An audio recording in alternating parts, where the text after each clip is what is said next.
ойлгож болдог байна. За энэ удаагийн жил бид бүхэн 3x3 дахь шоны 2 дугаар үеийг бол илүүл сургуулна. Тэгэхээр 2 дугаар үеийг илүүл сурахад бид бүхэн шаронг оролцоогүй ирэмгүүд буюу жишээ нь цэнхэр улаан шиг гэд бол өнгүүдийг таарах өнгөнийхөө завсарт буюу байрлалтын зөв оруулснаа гэд бол 2 дугаар үеийн хэсгүүдийг амжилттай хийнэ гэсэн үг ээ. За тэгэхээр бид бүхэн 2 дахь шоны 3 дахь шоны 2 дугаар үе дээр анхаарах нэг зүйл нөх юм бол дурын өнгөн болохоор төвийнхөө өнгөтэй зайлшгүй яг иймэрхүү харагдцаа гэдэл таарсан байх хэрэгтэй байдаг. Одоо жишээ нь улаан болон улаангийн ирмэг нь улаангийнхаа төвтэй таарсан байгаа. Тийм үү? За таарсныг мэдсэн бол дээр байгаа өнгө буюу цэнхэр өнгө гэдэг зүүн талд орох уу, аль эсвэл баруун талд орох уу гэдгийг зайлшгүй харьцуулж харах хэрэгтэй байдаг. За тэгэхээр бид бүхний харж байгаа өнгө нь цэнхэр өнгө байна. Цэнхэр өнгө бидний зүүн талд байна. Ягаад тэгэхээр цэнхэр өнгөний төв зүүн талд байгаа учраас. За тэгэхээр бид бүхэн өнгийг зөв хааш орох гэдэг зөв тодорхойлсон учраас одоо үйлдэл хийж үзье. Зүүн тийш орох тохиол гэсэн үг юм. За тэгэхээр зүүн гар тал руу оруулахын тулд бид бүхэн оройг баруун гар жишээгээ холдуулна. Зүүн гарахад 7 руугаар. За одоо зүүн гар талыг дээш нь өргөөд за баруун гарахад 7 руугаар оройг зүүн гарч эргүүлнэ. За харин одоо зүүн гараа доош нь буулгаад үцгээр энэ чигд бол юм нэгэн цул буюу нэг л хос гэж нэрлэдэг. За энэ хос байна. За сая зүүн гарын тохиол байсан учраас бид бүхэнд шооныхоо тэнхлэхийг өөрлөг гаргах буюу зүүн чиглэл рүү эргүүлж барина. За хэдлээ булангийнхаа байрлалыг харъя. За булангийн байрлал нэг хэд бол бидэнд л харсан байна тийм ээ. Тийм болохоор бид бүхэн энийг булангийн тохиолд шиг оруулж болдог.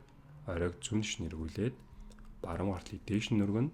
Харин одоо зүүн гарынхаа 7 руугаар оройг баруун ширгүүлээд баруун гартлыг доош нь болгоно. За ингэснээр бидний түрүү харсан цэнхэр улаангийн ирмэг маань амжилттай хэвтэрлээ. За энийг хэлүүлсэн байгаа учраас бид бүхэн анхаарлаа дээд үеилгөө буюу шар тал байгаа шар өнгийн хэсэг рүү хандуулъя. За энэ ч гарч байна. Улаан ногоон. Бид бүхэн ягаад улаан ногооныг сонгож байгаа гэхээр шар өнг оролцоогүй байх ёстой гэдэг дүрмийг биднээс санах ёстой. За харцгаая. За улаан цэгэр өнг ижлэхэн биш учраас бид бүхэн шоогоо доод 2 үеэр нэрвүүлж болдог. За аль эсвэл та шоогоо барьж байгаад өөрч ширгүүлээд дагуулan оройг гэдэл эргүүлж явах ёстой. За даарцгаая. Энэ ч болохоор улаангийн ирмэг төвтэйгээ таарсан байна. Дээдлийн өнгө нь болохоор ногоонг. За тэгэхээр ногоонг баруун талд байна уу, зүүн талд байна уу гэдгийг харцгаая. Зүүн талд цэнхэр өнгө, баруун талд ногоонг. Тэгэхээр тухайн ногоонг маань баруун тал руу гарах нь зөв гэсэн үг. За бид бүхэн баруун тал руу оруулах учраас барууны эсрэг тийш нь эргүүлж хэлэх ёстой. Оройг зүүнш нь эргүүлэн баруун гарынхаа 7 руугаар. За харин одоо баруун гараа дээш нь өргөнө. За оройг зүүн гар тийшээ буцааж эргүүлье.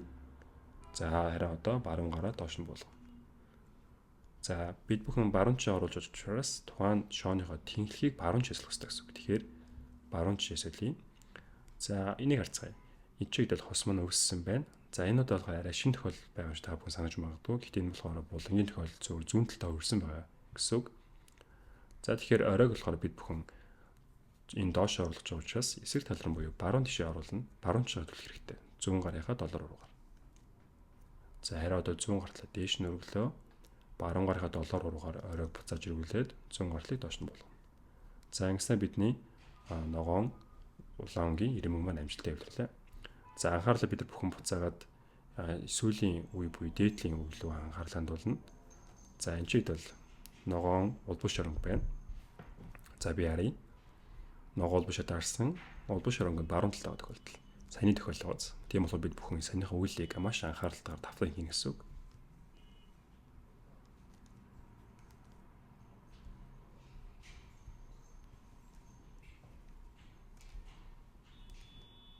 За дараагийн өнгийг харъя.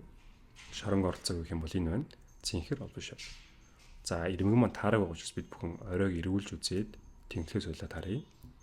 За одоо таарсан байна. За улбал шоронг зүүн талд байгаа учраас бид бүхэн зүүн гарын тохиолдолд зүүн гарт хийдэг тохиолдлыг хийнэ. Та бүхэн анхааралтай тагаад хийгээрэй.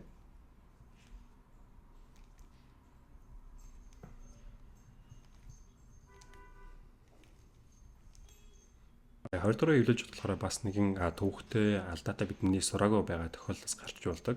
За энэ тохиолдолд болохоор тухайн ирмэг маань буруу ирээ буюу мушраад орсон байгаа тохиолдол яг энэ зургалт одоо бичлэгнээр харагдж байгаа шиг байгаа.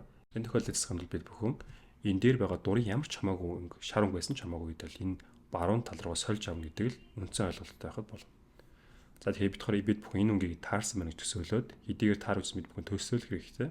За таарсан байна гэж бодоод баруун тишээ оруулах тохиолдлыг хийн гэсэн. Тэгэхээр бид бүхэн үйлдэл саны орой зүүн тиш нэрвүүлнэ. Баруун гартлыг дээш нь өргөлөө. Оройг зүүн гарт тиш нэрвүүллээ. Баруун гартлыг доош нь буулгав.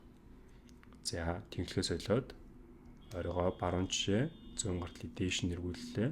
Оройгоо буцаагаад доош нь буулгана. За тэгээд зүүн гарт буулгая.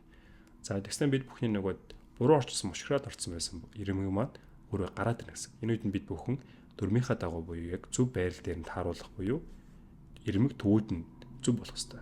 За үүний дараа өнгөө тодорхойлно. Баруун талд байна.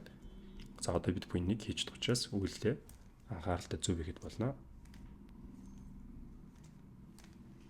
Өөр нэгэн тохиол гэх юм бол заавалшгүй тухайн ирмэг маань өөрөө мушгираагүй өөр өнгийн ирмэг нь өөр талд орсон байгаа тохиол байдаг. Тэгэхээр бид бүхэн эргэцсэн байгаа ирмэгийн тохиоллыг энэ дээр гэдэл ашиглаж болно гэсэн. Ингэснээр буруу орсон байгаа ирмэгийг зөв байралд нь гаргаж яваад зөв өнгөн дээр нь оруулна. За би ямар ч хамаагүй өнгийг нь баруун гарын тохиол байна гэж бодоод оруулна.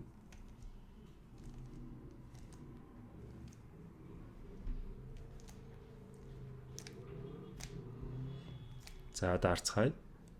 Ногоонгийн ирмэг төвтэйгээ таарсан дээдлэн өнгө нь авч дараа улаангийн ирмэг төвтэйгээ таарсан дээдлэн өнгө нь ногоон байна. Баруун гартал орох тохиолдол байна.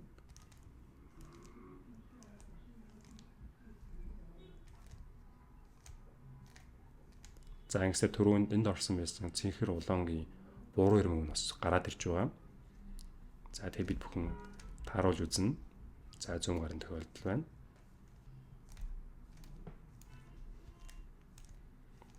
За ингэсээр бид бүхэн 3-3 тушааны 2 дугаар үеийг амжилттай хэлж зурлаа.